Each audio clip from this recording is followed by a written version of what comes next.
Hello बच्चों, welcome to the second lecture of national income and related aggregates unit, class 12th macro economics. So आज हम continue करेंगे बच्चों। याद करो, लास्ट क्लास में हमने क्या किया था, डेफिनेशन ऑफ नेशनल इनकम करा था। ठीक है, उसमें मैंने आपको कई सारे जो कॉन्सेप्ट्स हैं वो मार्क करवाए थे। One of the concept was final goods and services. तो एक बार रिमाइंड कराऊंगी आपको the definition of national income before we come to the topic जो आपके सामने यहाँ पे डिस्प्ले पे है। सो नेशनल इनकम बच्चों हमने क्या लिखा था, national income refers to the money value of net flow of final goods and services produced by normal residents of a country in an accounting year. ठीक है, लास्ट क्लास में हमने flow देखा था कि नेशनल इनकम फ्लो कैसे है, और हमने स्टॉक और फ्लो का कंसेप्ट किया था। आज हम दूसरा कंसेप्ट करेंगे जो कि नेशनल इनकम का क्या कहता है, money value of final goods and services. तो गुड्स एंड सर्विसेज की क्लासिफिकेशन, राइट। तो आपके सामने है दो किस्म के, दो कैटेगरीज के गुड्स हैं बच्चों, final goods and intermediate goods. Mark this also as a very very important topic. कई बार इस पे 3 या 4 नंबर का डिफरेंस वाला क्वेश्चन आ जाता है, नहीं तो आइडेंटिफिकेशन वाला क्वेश्चन आता है। नहीं तो हमें ये टॉपिक वैसे भी समझना जरूरी है, because this is very central to how we calculate the national income, right, कि कौन से गुड्स इंक्लूड होंगे कौन से नहीं होंगे। तो शुरुआत में ही आपको बता रही हूँ, यहाँ पे उसको हम जस्टिफाई करेंगे, पढ़ेंगे। तो हमने नेशनल इनकम की डेफिनेशन में ही पढ़ लिया कि money value of final goods, मतलब इंटरमीडिएट गुड्स उसमें नहीं आ रहे। ठीक है, तो पहले इसको समझते हैं, then we'll come back to this. So बच्चों, फाइनल गुड्स क्या है, आपके सामने डेफिनेशन है। फाइनल गुड्स, जिसको हम हिंदी में बोलते हैं अंतिम वस्तु। फाइनल या अंतिम, व्हाट इज द कॉनोटेशन, नाम से हमें पता चल रहा है। फाइनल मतलब ये, इनमें कोई चेंज नहीं आएगा, कोई ट्रांसफॉर्मेशन नहीं आएगी, they will stay as they are final, right. तो final goods typically, how are they defined, final goods are those goods which are used either for consumption or for investment। दो uses यहाँ बच्चों बता दिए, एक है कंजम्पशन, दूसरा है इन्वेस्टमेंट। और इसी के बेसिस पे दो टाइप्स की हम बात करेंगे यहाँ पे जो फाइनल गुड्स में आते हैं, कंजम्पशन गुड्स या कंज्यूमर गुड्स, और इन्वेस्टमेंट गुड्स या कैपिटल गुड्स, वो आगे आएगा। ठीक है, तो अब यहाँ पे आपको एग्जांपल देती हूँ। अगर आप एक लैपटॉप इस्तेमाल कर रहे हैं या फोन यूज कर रहे हैं पढ़ने के लिए, आपके पास बुक है, आपके पास नोटबुक है, a pen you are holding, the clothes you are wearing, all they are what, they are consumer goods, right. तो वो कंजम्पशन के लिए। ठीक है, यहाँ पे प्लीज एक चीज याद रखना, कंजम्पशन मतलब जो उसको अपनी नीड्स को सेटिस्फाई करने के लिए फाइनल कंज्यूमर यूज करेगा। Consumption does not necessarily mean कि हम उसको खाएंगे ही, सही, right. So consumption is mainly meant for satisfaction of the wants. ठीक है, इन्वेस्टमेंट नाम से जैसा आपको पता चल रहा है, इन्वेस्टमेंट जिसको हम निवेश बोलते हैं हिंदी में। सो यहाँ पे हम बात कर रहे हैं कैपिटल गुड्स की, प्राइमरीली से machinery.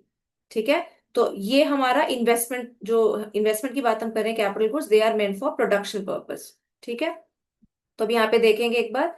So final goods include goods purchased by consumer households as they are meant for final consumption, जिसकी हमने पहले बात की, कंजम्पशन गुड्स।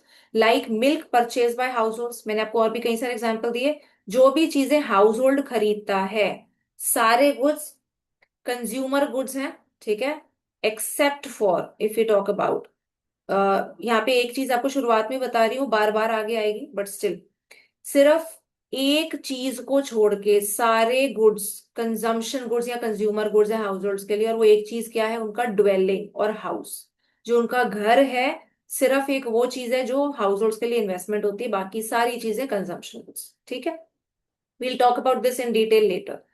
सो हमने कंजम्पशन गुड्स देखा, that will be a part of the final goods.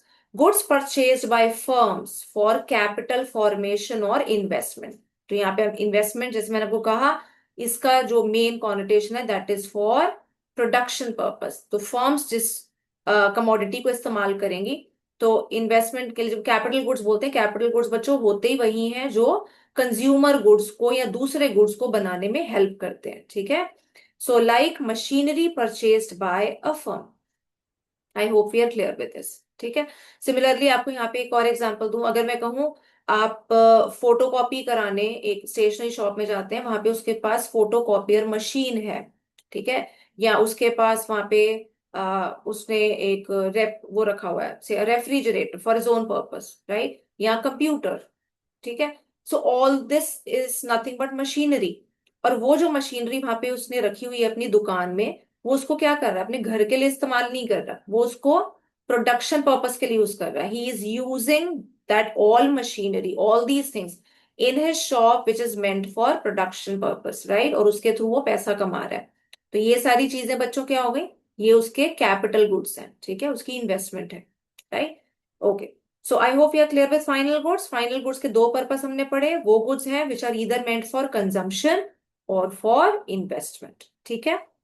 इसको हम दोबारा और आगे डिटेल में देखेंगे, बट इससे पहले हम थोड़ा सा आगे चलते हैं। So let us first define what are intermediate goods. तो बच्चों इंटरमीडिएट गुड्स, अब यहाँ ध्यान से देखिए, इंटरमीडिएट जिसको हम हिंदी में मध्यवर्ती वस्तु बोलते हैं, इंटरमीडिएट मतलब वो कहीं बीच में ही है, that is the literal meaning of it, right.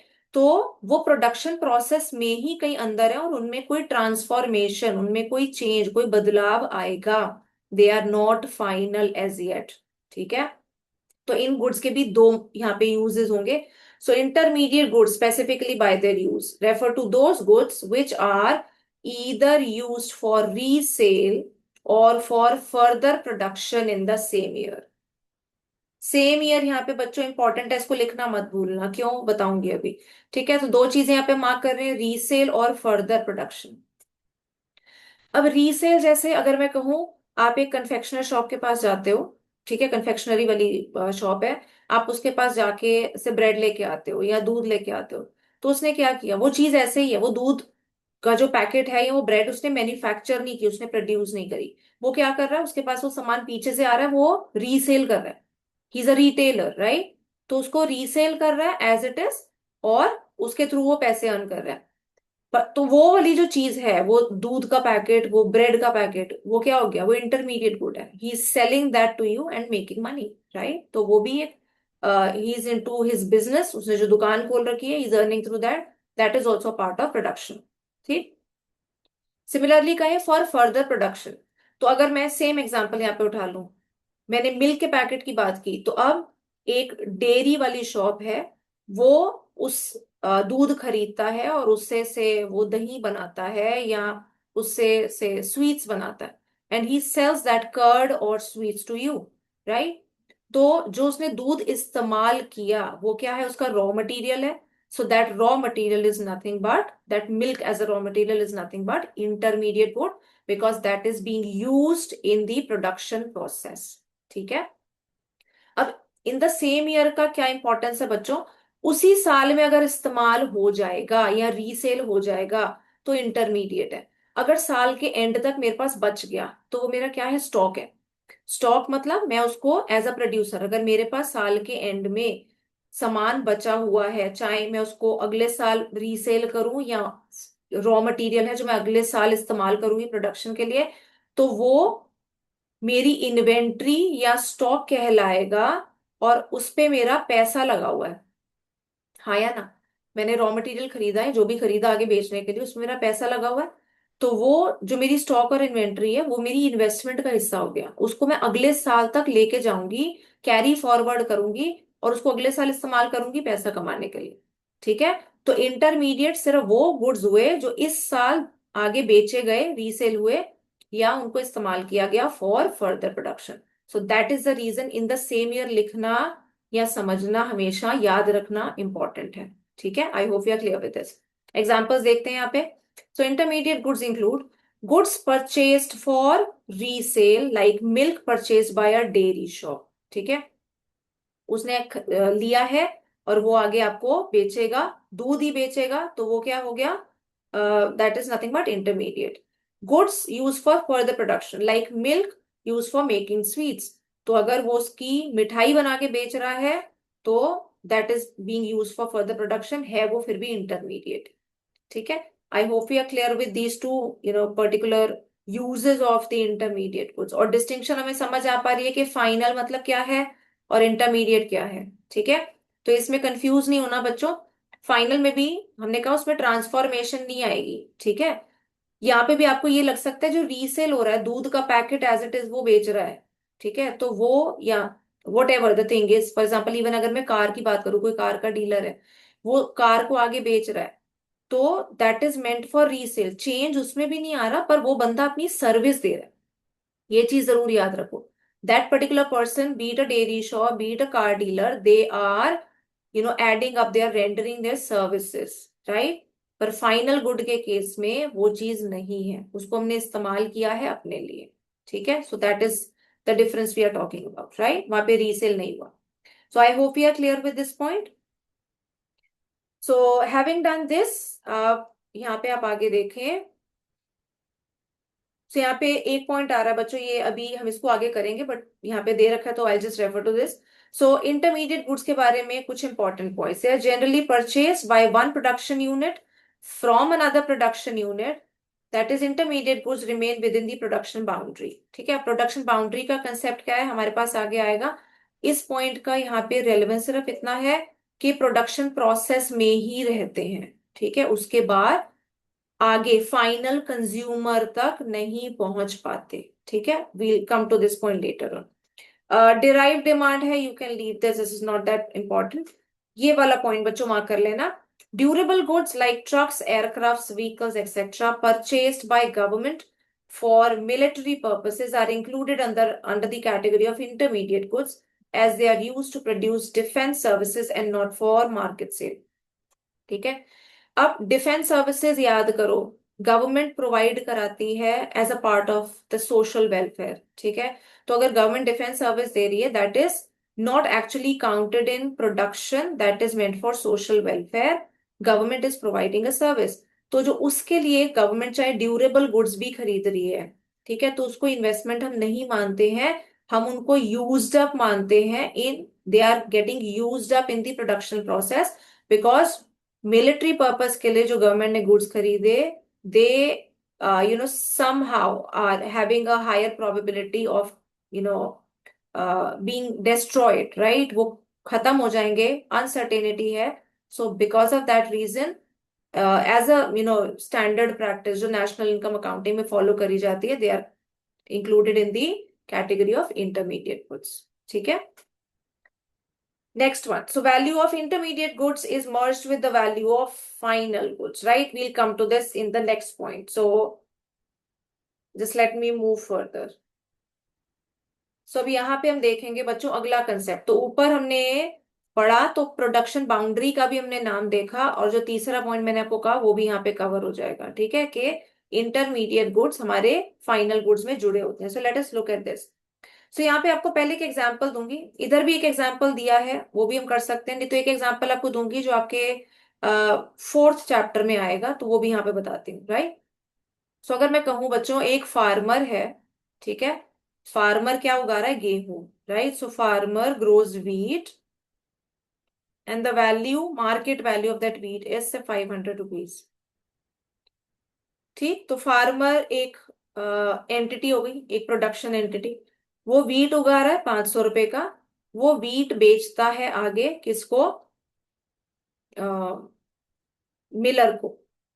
ठीक है, चक्की वाला, राइट। तो चक्की वाला buys the wheat grains and makes the atta of it, right. So he makes flour, flour वो बेचता है 700 का। 500 का आटा खरीदा और उसका 500 का गेहूं खरीदा और उसका आटा बना के 700 में बेचा, right. Then this process goes on further, इसने आटा किसको बेचा, से बेकर को। ठीक है, जो बेकर है वो क्या बनाता है, फॉर एग्जाम्पल से ब्रेड, और ब्रेड वो बनाता है 1000 रुपए की। ठीक, so only these three entities are involve in this economy, farmer, miller and the baker, right. अब ये इसके अराउंड यहाँ पे प्रोडक्शन ही सारी चल रही है, इसके अराउंड हम बना देते हैं एक ऐसे बाउंड्री। ठीक है, एक line. So this is an imaginary line, not that kind of a constructed boundary. इसमें तीन लोग लाई कर रहे हैं, पर तीन किस्म के गुड्स, तीन गुड्स की हमने बात की, एक है व्हीट, एक है फ्लावर, एक है ब्रेड। तो अब तीन गुड्स जो बन रहे हैं, मेरे को ये फाइंड आउट करना है कौन सा इंटरमीडिएट है और कौन सा फाइनल है। Bread is the only commodity which reaches to, say यही मार्क कर देती हूँ, bread is the only commodity which reaches to the final consumer. ठीक है, कंज्यूमर ने ब्रेड खरीदी 1000 रुपए की, और ब्रेड को बनाने में दो चीजें लगी बच्चों, वीट और फ्लावर, राइट। तो बाय द डेफिनेशन मेरा वीट और फ्लावर क्या हो गया, that is nothing but a raw material, right. तो wheat and flour are nothing but intermediate goods. I hope you agree with this. ठीक है, तो जो भी रॉ मटेरियल है वो इंटरमीडिएट गुड है। ब्रेड क्या है, bread is the only good which is reaching out to the final consumer, which is crossing the production boundary. तो ये मेरा क्या होगा, this is my final good, because this is meant for final consumption.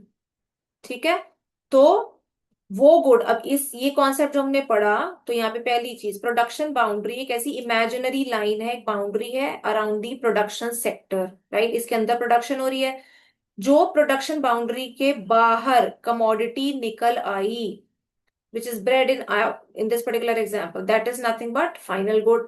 जो commodity production boundary के अंदर ही रह गई वो क्या है, इंटरमीडिएट गुड।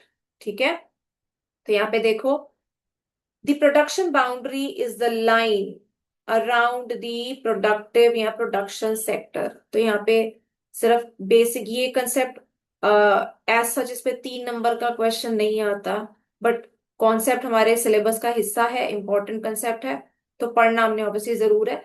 ठीक है, तो यहाँ पे बेसिक आप एक एग्जांपल याद रखिए, मीनिंग हमने मार्क कर लिया, mark out the meaning.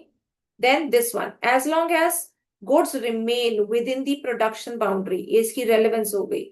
They are intermediate goods and when a good comes out of this boundary it becomes a final good. So this is the relevance of this topic of production boundary. जो अंदर है वो intermediate है, जो बाहर आ गया वो final है।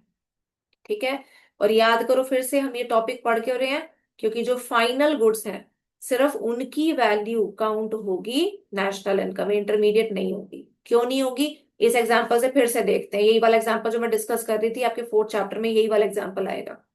सो यहाँ पे अगर बच्चों मैं कहूँ, इस इमेजिनरी इकोनॉमी में, इस हाइपोथेटिकल सिचुएशन में, मैं आपको कहती हूँ मेरे को नेशनल इनकम निकालनी है। ठीक है, तो नेशनल इनकम क्या है, ये 3 गुड्स प्रोड्यूस हुए इस इकोनॉमी में, तीनों की वैल्यू को जोड़ दूं, तो क्या मेरी नेशनल इनकम 500 प्लस 700 प्लस 1000, क्या ये है, so this amounts to 2200। Is this my national income, money value of the goods and services produce, नहीं, हमने क्या पढ़ा था, money value final goods and services. ठीक है, तो अगर उसको याद करें उसके हिसाब से मेरे फाइनल गुड कौन सा है, ब्रेड है, जिसकी जो वैल्यू है वो है कितनी, 1000।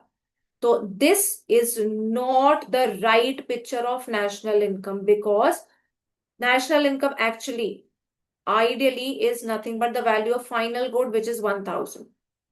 ठीक है, बिकॉज अगर मैं ये 2200 का फिगर लूंगी, this is what we call as, this is an inflated value and this will lead to the problem of double counting.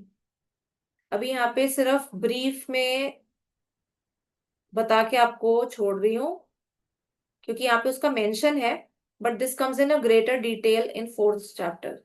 So this 2200 is an inflated value, ये ठीक फिगर नहीं है, ये ऑन हायर साइड हम project कर रहे हैं, दिखा रहे हैं। और अगर मैं 2200 की फिगर लूं, इस 2200 में आप देखो 500 और 700 एक्स्ट्रा आ रहा है, यही वैल्यू है ना, 1000 तो हमने यहाँ पे मैच करी है, which is the real value of national income, right. तो ये 500 और 700 बच्चों हम क्यों नहीं इंक्लूड कर रहे, क्योंकि ये 500 का जो गेहूं इसने खरीदा चक्की वाले ने, ये 500 इसमें इस 700 में ऑलरेडी जुड़ा हुआ है, उसी को ग्राइंड करके उसने आटा बनाया ना, उसने तो 200 की वैल्यू ऐड करी है। ठीक है, तो ये 500 is already incorporated over here. जब बेकर ने आटा खरीदा, 700 का आटा खरीदा, उसको जैसे भी चेंज करके ही transform that atta into a new commodity called as bread, उसकी ब्रेड बना दी। अपनी वैल्यू एडिशन कितनी करी, 300 की, राइट। तो this 500 is already included in this 700 and this 700 is already included in this. तो अगर उस 500 और 700 को मैं अलग से इंक्लूड कर लूंगी, तो वो क्या हो जाएगी, दोहरी गिनती, right. I am counting one commodity more than once, जिसको हम बोलते हैं प्रॉब्लम ऑफ डबल काउंटिंग। तो इसको अवॉइड करने के लिए, in order to avoid problem of double counting, what we do is we take the value of final goods only. और इसी ने नेशनल इनकम की जो डेफिनेशन हमने कही थी, हमने कहा था money value of final goods and services. तो इंटरमीडिएट बच्चों उसमें काउंट नहीं होते हैं, ठीक है। तो that is the relevance of a production boundary. ठीक है, तो जो प्रोडक्शन बाउंड्री के अंदर कमोडिटीज रह जाएंगी, उसके बाहर नहीं निकलेंगी, हम उनको नेशनल इनकम में नहीं जोड़ेंगे। ठीक है, ओके। सो अब यहाँ पे जैसे आपको, हाँ, एक ये चीज जरूर देखेंगे। So remember this, how to classify goods as intermediate goods and final goods. हमेशा याद रखना बच्चों, हम यहाँ पे ये बात करेंगे कि इंटरमीडिएट या फाइनल उसके यूज पे डिपेंड करता है, उसको कौन ले रहा है, किस पर्पस के लिए, राइट। फॉर एग्जाम्पल, एग्जाम्पल देखें यहाँ पे, sugar is an intermediate good when it is used by sweet shop for making sweets। कोई हलवाई है, उसने चीनी खरीदी, ठीक है, और उसको उस चीनी को इस्तेमाल कर रहा है मिठाई बनाने में और उसको बेचेगा, तो वो क्या हो गया, raw material, that's an intermediate good. But अगर मैं कहूँ if it is use by the consumers then it becomes a final good, अगर आप वही चीनी घर पे लेके आते हो तो वो क्या बन गई, फाइनल गुड। ठीक है, सिमिलरली अगर मैं कहूँ वही चीनी का पैकेट एक किराना स्टोर ने लिया, आप उससे जिससे आके चीनी का पैकेट खरीदते हो, that retailer he is buying that sugar packet for resale, तो वो भी क्या बन गया, वो भी इंटरमीडिएट गुड है। ठीक है, similarly milk is an intermediate good when it is used in dairy shops for resale. मैंने आपको ऊपर ही शुगर का एग्जांपल दे दिया था, यहाँ पे आपको सेपरेट दे रहे हैं ये। तो अगर डेयरी शॉप ने मिल्क ले रखा है और उसको आगे बेचेगा तो वो इंटरमीडिएट कहलाएगा। However it becomes a final good when it is used by the house. तो कमोडिटी बच्चों सेम ही है, इस एग्जांपल में शुगर था, शुगर सेम ही है, यहाँ पे मिल्क सेम है, उसका क्या यूज कौन कर रहा है उसके बेसिस पे हमने उसको या तो इंटरमीडिएट बोला या फाइनल बोला। आई hope you have understood this. ठीक है, ये चीज बड़ी इंपॉर्टेंट है, हमेशा इसको याद रखना, right. So this is basis the end use of that commodity. ठीक है, इस्तेमाल कौन कर रहा है। So national income includes only the final goods, ये चीज मैंने बच्चों आपको ऊपर बताई, मार्क कर लेंगे एक बार। ठीक है, so only final goods are included in the national income, तभी डेफिनेशन में फाइनल गुड्स ही आया था। So intermediate goods are not included as they are included already in the final goods if their value is added, again it will lead to what we call as a problem of double counting, जो आप और detail में पढ़ोगे fourth chapter में। ठीक है, सो यहाँ पे इन्होंने आपको सिर्फ एग्जांपल बहुत ब्रीफ में एक लाइन में दे दिया, जो मैंने आपको ऊपर एक्सप्लेन किया था, that 500 and 700 not being counted in national income simply because they were already counted in that value of 1000 bread की। ठीक, okay, so having done this, now let us move to the next one। ये वाली भी चीज देखो यहाँ पे बच्चों, ये भी मार्क कर लो, ये भी मैंने आपको भी बताया था थोड़ी देर पहले। Goods used up in the same year are intermediate goods. ठीक है, you should always be remembered that intermediate goods are used up in the same year। कहा था ना, सेम ईयर वाला चीज को याद रखना हमेशा, अगर उस साल बच गए अगले साल तक उसको कैरी फॉरवर्ड करोगे तो वो मेरी इन्वेस्टमेंट का हिस्सा बन जाएंगे। If they remain for more than 1 year, अगले साल तक लेके जाओगे, then they are treated as final goods. और फाइनल में मेनली कैपिटल गुड्स या इन्वेस्टमेंट, वो मेरे स्टॉक का हिस्सा है। ठीक है, so I hope we are clear with these points, right. Okay, तो अब हम आते हैं, इससे पहले हम और फाइनल गुड्स की डिटेल इसके बाद देखेंगे। एक बार बच्चों यहाँ पे देख रहे हैं difference between the final and intermediate goods. ये काफी बार ये क्वेश्चन आपको कह रही थी 3 या 4 नंबर के लिए पूछा जा सकता है, 4 points of difference along with the examples. तो सबसे पहला has to be the meaning, जो भी हमने पढ़ा था, final goods are those which are either used for consumption or for investment, we have already done this। Intermediate goods are those goods which are either meant for resale or for further production in the same year, don't forget this, right। दूसरा बच्चों, nature. सो final goods हमने बार बार कहा यही include होंगे national income में। ठीक है, यहाँ पे आपको दूसरी चीज भी दे रखी है, डोमेस्टिक इनकम। अभी डोमेस्टिक इनकम क्या चीज है, सारी चीजें हम इकट्ठे नहीं पढ़ सकते, इसके बाद में आएंगे।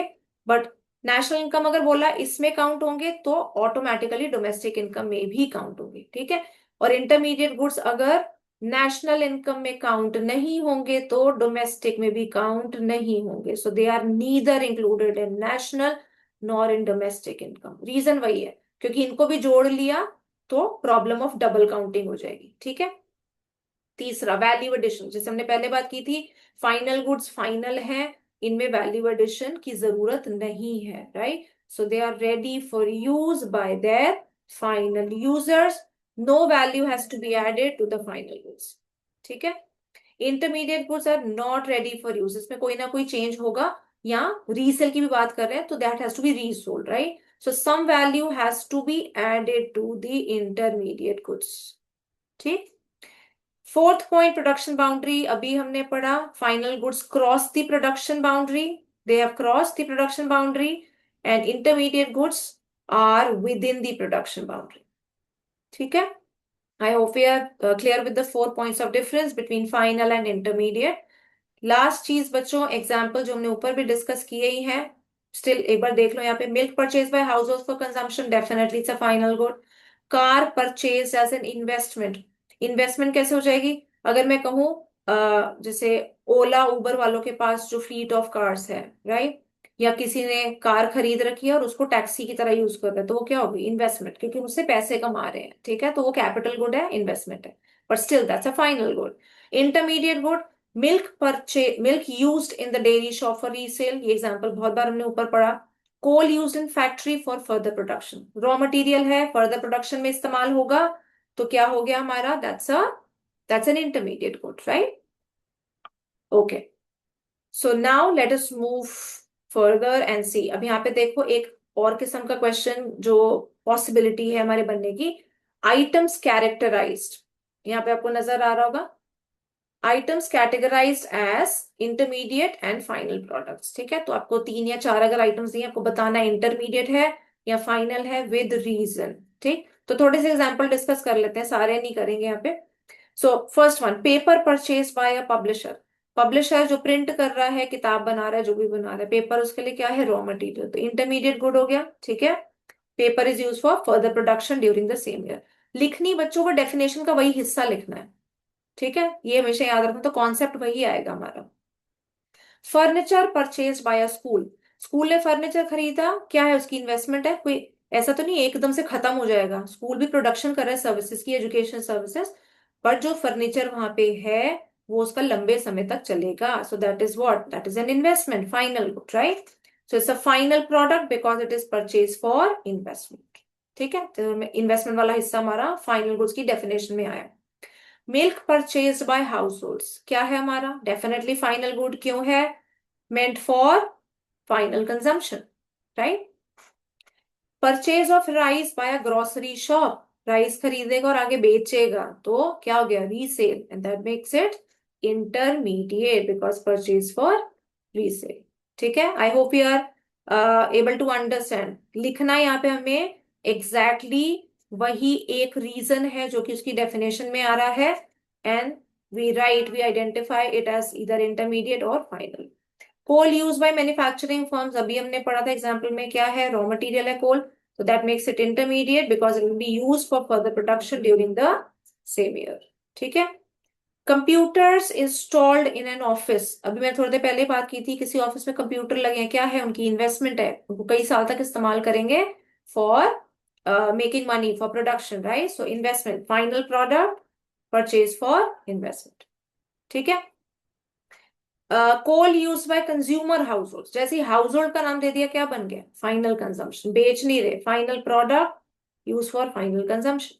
आई hope you are getting an idea of, हमें कोई भी एग्जांपल दे दें, हम उसके यूज को सोचें, और यूज को सोच के हम उसको कहेंगे कि वो इंटरमीडिएट है या फाइनल है। ठीक है, so I hope you have understood बच्चों the concept of final and intermediate. इसी तरह कई और भी एग्जांपल्स आपके सामने दे रखे हैं, तो आप इनको एक बार पढ़िएगा, you will get an understanding of whether they are intermediate और फाइनल। ठीक है, अब हम इसको कंप्लीट करेंगे। हमने फाइनल गुड्स की डेफिनेशन में कहा था, फाइनल गुड्स कौन से होते हैं? They are those goods which are either meant for final consumption और इन्वेस्टमेंट। तो उसके बेसिस पे बच्चों, जैसे मैंने आपको पहले ही मेंशन किया, हमारे 2 टाइप्स के गुड्स बनते हैं, consumption goods and capital goods. नाम से ही पता चल रहा है ये कंजम्पशन के लिए है, capital goods are for investment.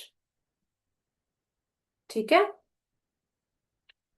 तो consumption goods and capital goods, अब हमें ये इसको डिटेल में पढ़ना है और ये टॉपिक हमें अगले टॉपिक तक लेके जाएगा, राइट। सो कंजम्पशन गुड्स नाम से ही क्या पता चल रहा है बच्चों, consumption goods which satisfy, which are meant for satisfaction of the needs of the final consumers. So consumption goods refer to those goods which satisfy the wants of the consumers directly. For example, bread, butter, shirts, pen, TV, furniture, etc. अब इसमें चार और भी examples जोड़ सकते हैं, कोई भी चीज, right. So a mobile phone, laptop, washing machine, anything, they are all what, they are all consumption goods, ठीक है।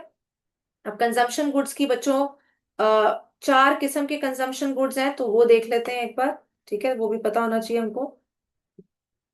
सो आपके सामने है, अब consumption goods can further be subdivided into following categories. यहाँ पे भी आपका एक 3 नंबर का क्वेश्चन बन सकता है, राइट, 3 या 4 नंबर का, कैसे भी, बिकॉज हमारे पास 4 ऑप्शंस हैं यहाँ पे। सो कंज्यूमर गुड्स, या इसको कंज्यूमर गुड्स भी बोल सकते हैं, कंज्यूमर या कंजम्पशन गुड्स 4 किस्म के हैं। नाम में गुड्स है पर सर्विसेज भी आ जाएगा, ठीक। Durable goods, semi durable, non durable and services, ठीक है। तो ड्यूरेबल गुड्स बच्चों, ड्यूरेबल नाम से ही क्या पता चल रहा है, ड्यूरेबल क्या चीज होती है जो लंबे समय तक हम उसको इस्तेमाल करते हैं, right, which will stay with us.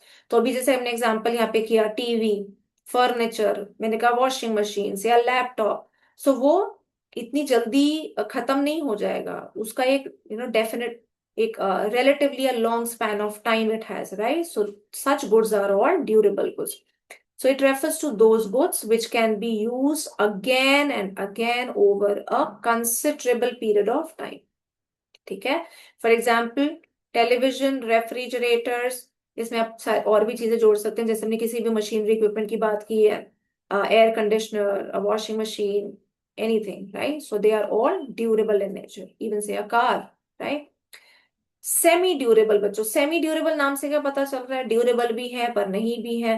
तो ऐसे गुड्स जिनका एक relatively limited period of time होता है, तो एज अ प्रैक्टिस हम इनको 1 साल के अंदर अंदर का मानते हैं। फॉर एग्जाम्पल से अगर मैं कहूँ क्लोथ्स या crockery which is like susceptible to breakage, ठीक है।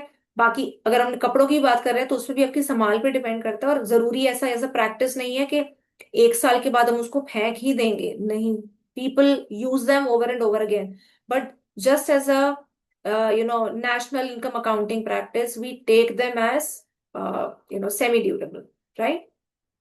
Goods which can be used for a limited period of time are termed as semi durable goods. इनकी definitions आपको याद करनी पड़ेंगी, ये पता होना चाहिए। So these goods have a lifespan of around 1 year. For example, clothes, crockery, shoes, etc. ठीक है। तो इसका ये कतई मतलब नहीं है कि अब आप इस 1 ईयर को पकड़ के आप कपड़े और शूज उठा के फेंक दें कि 1 साल हो गया तो अब हम इसको इस्तेमाल नहीं करेंगे, nothing like it. Then the third one, non durable goods. Non durable बच्चों नाम से ही पता चलता है, नॉन ड्यूरेबल मतलब वो खत्म हो जाएगा, सिंगल यूज ऑफ कंजम्पशन की हम यहाँ पे बात करेंगे। तो अगर हमने कहा ब्रेड हो गया, बटर हो गया, ठीक है, या पेन हो गया, all these are what, single use goods, so they are actually totally non durable, right. Goods which are used up in single act of consumption are known as non-durable goods. These goods cannot be used more than once, that is they lose their identity in the single act of consumption, ठीक है। एक बार consume उसको use करेंगे तो खत्म हो जाएगा, that is what the meaning is. For example milk, bread, food grains, paper, etcetera, ठीक। तो ये बच्चों 3 किस्म के गुड्स हो गए, durable, semi durable, non durable. चौथा है सर्विसेज। सर्विसेज क्या होती है, सर्विसेज को हमने यहीं पे लिखा because they are also a category of goods, हम उन्हें इस्तेमाल कर रहे हैं, the only thing is they are intangible, ठीक है। So services refer to non material goods which directly satisfy the human wants. इसी कैटेगरी में रहे, हम उन्हें अपनी वांट्स को सेटिस्फाई करने के लिए इस्तेमाल कर रहे हैं, right. They are intangible activities, जैसे मैंने भी कहा, they can be neither seen or touched. For example, services of teachers, doctors, banks, or say insurance companies, any service, right? So I hope we are clear with this. ठीक है। तो consumption goods में बच्चों 4 चीजें हमने पढ़ी हैं, 3 किस्म के गुड्स की हमने बात की, and the services, do remember the meaning and the examples, ठीक है। Okay. So having done consumption goods, now let us see capital goods, फिर इसका हम डिफरेंस देख लेंगे। तो कैपिटल गुड्स मैं पूरा नीचे तक नहीं लेके जा पाऊंगी, पहले यहाँ पे मार्क कर लेते हैं। सो कैपिटल गुड्स क्या है बच्चों, जो हमने बात की, capital goods are those final goods which help in production of other goods and services, mainly consumer goods को बनाने में हेल्प करते हैं। सो कोई भी मशीनरी की हम बात करें, plant and machinery, equipments, tools, all these are nothing but capital goods, right. तो ऑब्वियसली इनकी भी लाइफ लंबी होती है, ये भी ड्यूरेबल ही होते हैं और over a period of time depreciate करते हैं। तो हम इस कंसेप्ट को और बाद में पढ़ेंगे, राइट। फिलहाल के लिए हम सिर्फ अभी मीनिंग पढ़ रहे हैं, कैपिटल गुड्स क्या है इन्वेस्टमेंट के लिए। सो यहाँ पे एक चीज आपको जरूर हाईलाइट करना चाहूंगी बच्चों, इसको देखना, इसको मार्क कर लेना, अंडरस्टैंडिंग के लिए पता होनी चाहिए, ठीक है। So mark this one, all producer goods are not capital goods. अब इसका क्या मतलब है, प्रोड्यूसर गुड्स नाम से पता चल रहा है जो प्रोड्यूसर इस्तेमाल करेगा। प्रोड्यूसर कौन होता है, जो प्रोडक्शन करता है। प्रोड्यूसर गुड को इस्तेमाल करेगा, किस लिए करेगा, प्रोडक्शन करने के लिए। अब प्रोड्यूसर गुड दो किस्म की चीजें इस्तेमाल करेगा, यहाँ पे देखो, single use producer good which is nothing but your raw material, जो उसी टाइम खत्म हो गया, सिंगल यूज नाम में ही आ रहा है। तो अगर किसी जैसे पब्लिशर का हमने कहा, उसने पेपर इस्तेमाल किया, वो प्रिंट होके बाहर निकल आया, उसकी किताब बन गई, बुक बन गई, that is gone totally, single use में खत्म, ठीक है। तो वो रॉ मटेरियल हो गया, तो that is a single use producer good, ठीक। दूसरा है कैपिटल गुड, जो भी अभी हमने पढ़ा, ऑल टूल्स, इक्विपमेंट, मशीनरी, ये लंबे समय तक रहेगा, सिंगल यूज का नहीं है, ठीक। तो उसी की हम बात कर रहे हैं। Let us see first these two, उसको मार्क कर लेते हैं, फिर हम उस पर आगे आते हैं। तो सिंगल यूज मार्क करें, it includes raw materials like coal, wood, जिसमें मेरे को पेपर का, they are not capital goods as they cannot be repeatedly used in the production process, ठीक है, they get used up in the production process rather। capital goods, it includes fixed assets like plant machinery which can be repeatedly used in the production process। I hope you're clear with this, ठीक। So it can be said that all capital goods are producer goods. हाँ, capital goods को producer ही इस्तेमाल करता है, production के लिए करता है, इन्वेस्टमेंट वाले जो गुड्स हैं। But all producer goods are not capital goods, क्योंकि प्रोड्यूसर गुड्स कौन से कैपिटल गुड्स नहीं है, which are single use producer goods. I hope you are clear with this, ठीक है। तो आपको ये दोनों पॉइंट्स पता होने चाहिए। प्रोड्यूसर गुड्स में दो किस्म के गुड्स आते हैं, सिंगल यूज और कैपिटल। तो इसीलिए हमने कहा सारे कैपिटल गुड्स प्रोड्यूसर गुड्स हैं, बट सारे प्रोड्यूसर गुड्स कैपिटल गुड्स नहीं है, ठीक है।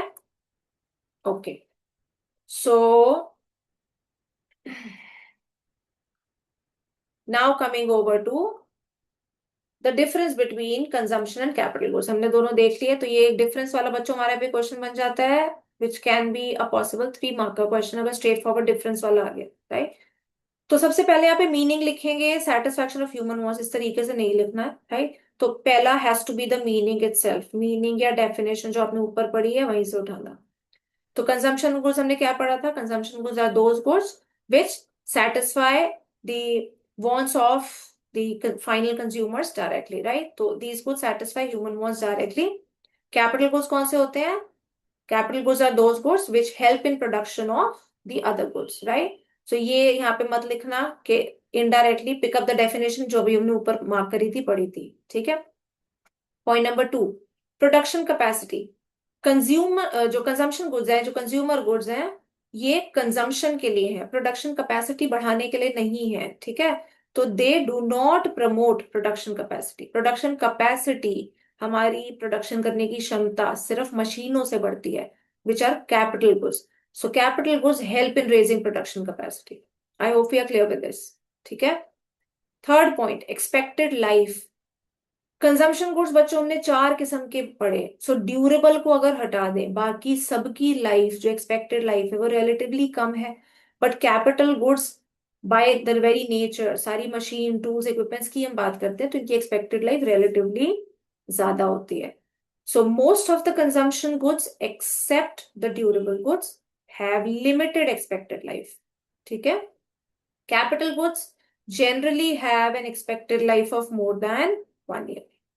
I hope you are clear with these 3 points, right. तो पहला बच्चों मीनिंग डेफिनेशन लिखना, then production capacity and the expected life, ठीक। सो ये हमारा एक और पॉसिबल 3 नंबर का क्वेश्चन बना। अब इसके बाद एक बार ये सिर्फ देखो, just for brief summary, right. फिर से यहाँ पे वही आ जाएगा। यहाँ पे हम क्या दिखाने की कोशिश कर रहे हैं कि कमोडिटी बच्चों एक है। जैसे अगर मैं कार की बात करूं, उसके एंड यूज पे डिपेंड करेगा कि वो फाइनल है या इंटरमीडिएट है, और फाइनल में भी वो कंजम्पशन गुड है या वो कैपिटल गुड है। ठीक है। तो car if purchased bye house hold, अगर मैंने कार खरीदी, मैं उसको अपने घर में अपने लिए इस्तेमाल कर रही हूँ, तो वो क्या है, कंजम्पशन गुड। पर अगर उस कार को मैं एज अ टैक्सी इस्तेमाल करती हूँ और उससे मैं पैसे कमाती हूँ, तो वो मेरी इन्वेस्टमेंट है, that becomes a capital good, right. So if purchase by a taxi driver is taxi, और if purchase by firm for use in business, ठीक है, तो वो क्या बन गई, पैसा कमाने का जरिया, that makes it a capital good. अगर उसको कोई डीलर खरीदेगा फॉर रीसेल, जैसे ही रीसेल देखा, क्या दिमाग में आया, that makes it an intermediate good. तो कमोडिटी सेम थी, कार उसके यूज पर डिपेंड करा कि वो क्या बन जाती है, फाइनल या इंटरमीडिएट, और फाइनल में भी कैपिटल या कंजम्पशन। ठीक है। क्लॉथ, हाउस होल्ड खरीदेगा तो कंजम्पशन गुड है। Unsold if lying with the trader at the end of N accounting year, याद करो वही कहा था, जो स्टॉक बच गया है ना साल के एंड तक, वो क्या बन जाएगा, इन्वेस्टमेंट, तो दैट इज कैपिटल फॉर्मेशन। ठीक है, which is investment. So intermediate good कब बनेगा, जब टेलर ने खरीदा फॉर एग्जाम्पल ड्रेस बनाने के लिए और आगे बेचने के लिए, या फिर परचेज बाय से अ गारमेंट शॉप फॉर रीसेल। ठीक है, तो उसको या तो रॉ मटेरियल की तरह इस्तेमाल किया या रीसेल कर दिया, तो वो क्या बन गया, that makes it an intermediate good. ठीक। Similarly you have an example over here sugar का। ठीक है, हालांकि हम कर चुके हैं, but just as a last example, sugar if purchase by household, जैसे ही हाउस होल्ड देखा, that makes it consumption good for sure.